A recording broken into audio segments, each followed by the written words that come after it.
বাংলাদেশ হবে, এই বাংলাদেশ হবে ইনসাফের বাংলাদেশ ইনশাআল্লাহ।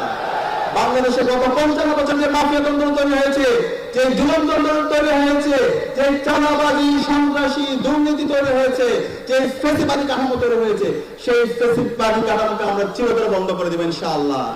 সেই জন্য কি দরকার আমাদের? যোগ্য নেতৃত্ব। আমরা কি পারবো? আমাদের নেতা, আপনাদের এই বিয়াসনের নেতা অ্যাডভোকেট আল ফারুক প্রতিবারে ব্যাপক জনতার বিজয় করতে ইনশাআল্লাহ। ইনশাআল্লাহ অ্যাডভোকেট আল ফারুক ভাই, তিনি এখানকার বার কাউন্সিলের সভাপতি, একজন যোগ্য লোক। আমাদের কি দরকার? যোগ্য লোক দরকার। কোন দুর্নীতিবাজ লোক দরকার আছে? দুর্নীতিবাজ লোকরা এখন এসে আপনাকে অনেক কিছু অফার করবে, রঙিন রঙিন স্বপ্ন দেখাবে। এই ধরনের রঙিন স্বপ্ন যারা বলবে, সে তাদের কথা বিশ্বাস করবেন না, তাদেরকে লাল কার্ড দেখাবেন। দুর্নীতিবাজদের কি কি দেখাবেন? লাল কার্ড দেখাবেন। যারা গত 1.5 বছর ধরে চাঁদাবাজি করেছে, টেন্ডারবাজি করেছে, তাদেরকে কি দেখাবেন?